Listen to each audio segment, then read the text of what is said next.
and welcome back to my channel. I'm excited to have you back here with me today because today is another Storytime series where I tell stories from my travels around the world, and today we are going to be talking about country number 86, which is Azerbaijan. So without further ado, let's dive in.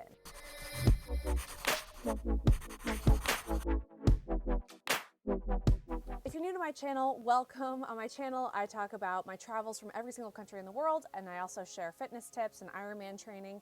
And if you are already subscribed, welcome back. If you just give this video a quick like, that would really support my channel, and let's just get into it. So Azerbaijan is a gorgeous country located in Central Asia. It's surrounded by Iran, Armenia, Georgia, and Russia. It's a former Soviet republic, and it's bounded by the Caspian Sea and Caucasus Mountains. It has that gorgeous kind of sea vibe, but also these incredible mountains, and it's really a beautiful country. There's an incredible amount of history dating back to the 15th century, which makes Azerbaijan a really unique country to visit if you're really interested in history. Their official language is Azerbaijani, although they also speak Azeri, which is a Turkic language. The population is predominantly Muslim, around 85% Shia and about 15% Sunni. Their climate is made of really warm summers and cold, dry winters. Now, a few places to visit, and mind you, I didn't get to visit any of these places. I was just in Baku, but if you are visiting Azerbaijan and have a little bit more time, number one, you have Ubustan, and it's located in the municipality of Baku, so if you are in Baku, then maybe you want to visit Ubustan. They have mud volcanoes and famous rocks there. It was settled since the 8th millennium BC,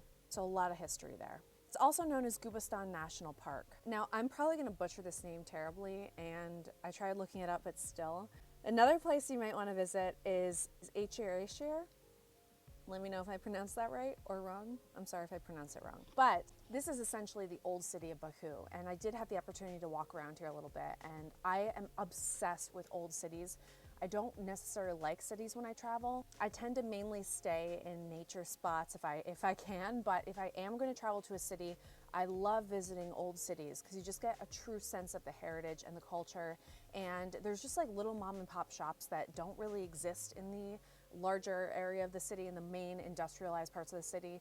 Old towns and old cities are really, really appealing, and here in Baku, you'll see the majority of the history of Baku with old buildings, architecture, UNESCO heritage sites, among many other things. So be sure to check it out if you are visiting Baku. Now, aside from Baku, Koba is another cool spot. It's a little country town, and it's known for its apples and carpet making, which is really interesting, right? It's also the gateway to Azerbaijan's most remote villages, and it's located in the foothills of the Caucasus Mountains. So it's got this beautiful mountain landscape all around and little tiny villages. And if you're like me and you like to kind of get a true sense of a culture from the small towns, not necessarily the cities, then this might be a place that you want to visit. All right, now let's get into the food of Azerbaijan. And I'd like to say it's quite unique. I love Eastern European food. So when you get over into kind of Central Asia, it just gets more and more interesting, I find. So let's get into that. Plov or pilaf is a really popular dish in Azerbaijan. It uses saffron flavored rice, and it's cooked with aromatic herbs and meats and vegetables. Every restaurant where you have pilaf is going to be a little bit different, especially in Eastern Europe and Asia, but in Azerbaijan it's really delicious. Now, if you're feeling something sweet, halva is something that you might want to taste while you're in Azerbaijan. It's very unique, and I'm not even sure of all the ingredients, but it's kind of like a confectionery pastry type thing. A lot of times it has nuts or chocolate, and it's famous to kind of more of the mountainous regions of Seki. Being near the Caspian Sea, there's going to be a lot of fresh fish, and that is something that Azerbaijan is known for, specifically balik, or otherwise grilled fish, and this can sometimes be like on a skewer, and it's eaten with this really unique sauce. It's kind of like a plum type sauce, and it's really, really delicious. It pairs so well with fish. The visa process getting to Azerbaijan isn't that difficult. Now, I was in Azerbaijan from the 12th to the 13th of 2016, so only one day, but I had a really nice experience whilst there, and I'm gonna go ahead and read to you my diary. This is from the 12th. I was kind of bummed at this point knowing that I was done with the Middle Eastern segment and back to the European area. I was really thrilled to be in the Middle East. I had never really visited there before, and so when I had the opportunity, I was just engulfed in it, and I just really wanted to go back. I love the Middle East, so when I had to kind of venture away from the Middle East, I was always sad. So that's why I said this. I arrived in Azerbaijan. Thank you for picking me up, I appreciate it. Walked out and had a massive migraine. It freaked me out. Okay, Azerbaijan, and I will never forget this. I have had probably about 3 migraines in my life, and the second time I'd ever had one was in Baku. I remember being able to see this really big Ferris wheel from my window, and it looked super cool. And I just wanted to go out and explore because it was such a beautiful day. But what happened was I started, and for those of you who have had migraines will experience this, but I was sitting in my hotel room after having done a lot of travel, and I started seeing kind of black spots, and things started looking really weird.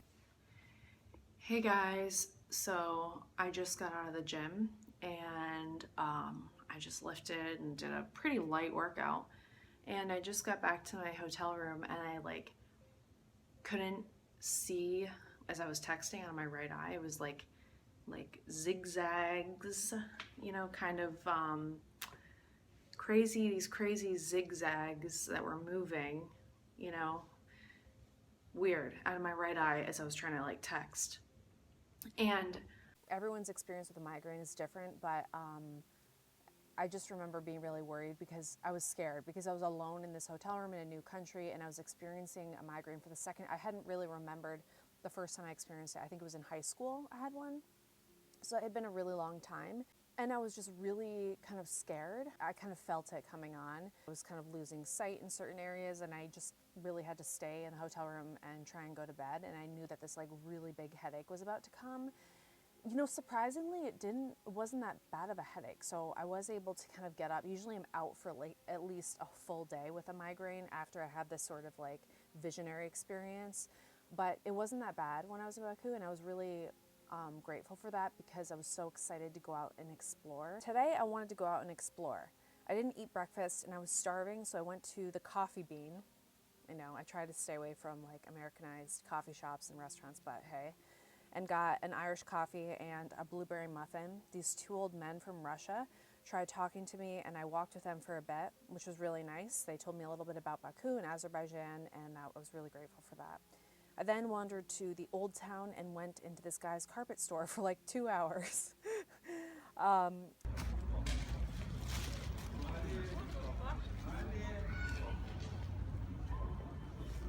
My dad really wanted a Iranian kind of carpet, and this guy was selling them. My dad was deliberating whether or not I wanted to buy a $2,000 carpet.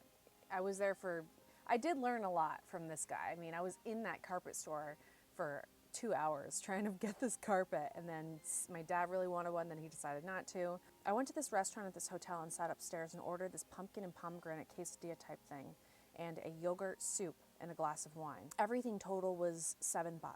It's really cheap here, which is great.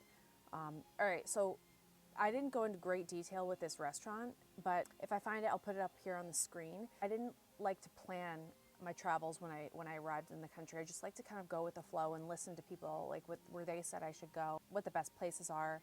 And I stumbled on this restaurant kind of going upstairs. It wasn't that noticeable that it was a restaurant, but it was this really interesting door. And I remember it being really small and kind of narrow. And I went up these stairs and it opened to this beautiful, it seemed kind of like a fine restaurant with white tablecloth and gorgeous view all around, big windows, and there were only 2 other people in that restaurant and then me. I feel kind of bad saying this, so I was like, let me treat myself to a meal since I haven't really been able to eat that much because of the migraine and everything, and the meal ended up being really cheap. So for this whole really delicious meal, it was only $7 or so. Just sitting there, and the waiter was so nice, recommending the dishes that they would want me to try from there, and I just remember sitting there and really enjoying this meal, looking out into the old town, and yeah, it was just a really nice experience. It was a little bit overcast out, but it was nice to see the train driving through the park. The park was well kept, and the Ferris wheel made for an interesting touch. They also had an outdoor workout park. They were building this thing to replicate the Sydney Opera House, which I thought was kind of weird and unnecessary.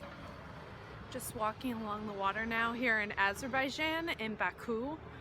And yep, they're building something that looks like the Opera House in Sydney.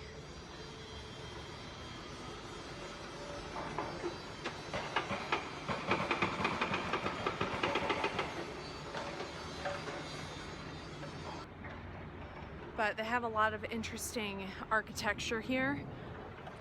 I'm kind of comparing it to Europe and also Asia or the Middle East, since they border Iran.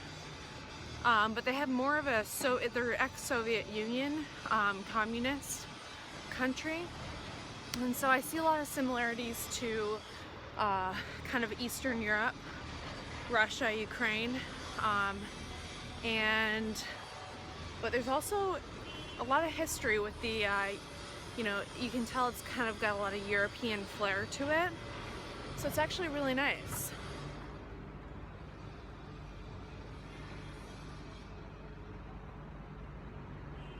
It's nice just walking through these parks now.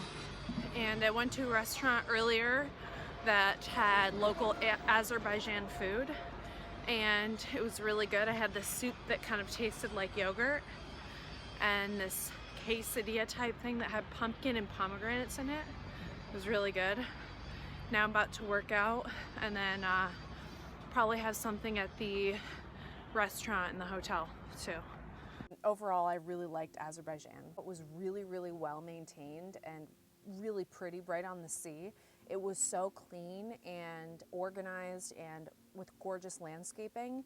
So if you're going to be visiting, highly recommend seeing that. And the fitness facility that I was talking about in this outdoor park is kind of what it is. It's an outdoor fitness area, and it was really well maintained. They had pull-up bars and like exercise equipment. I just thought that was so cool. So overall, I would highly recommend going to Azerbaijan, but specifically Baku. It was a really, really cool city and very well kept, and it's definitely a country where I want to go back to and see more of. I was only in the city. I did visit the old town, the park, but that migraine really held me back. You know, one brief experience can change your whole life, and that migraine, I will never forget Baku because of that migraine. When you have a migraine, you never forget where you were, when it happened, what the feeling was like. If you have any suggestions of where we should go, if we're going to go back to Azerbaijan or if we're going to go there for the first time, let us know in the comments below. That's it for this week's story time, talking about Azerbaijan. Next week, I'm going to be talking about the Bahamas. So we're on to the B's now, and yeah, that's going to be an awesome one because I spoke to the students there and had a really great time. So keep an eye out for that one next week. And if you like this video, please be sure to like it, as it really supports my channel. If you have any tips about how you like these story times or what you want to see or hear more of, or even the format, I'm just trying to master this all now. Let me know in the comments below as to how I can improve with these videos and make them more interesting. Please subscribe if you haven't already. Hit that notification bell to get notified when I post new videos. And otherwise, I'll see you guys in the next video. Bye.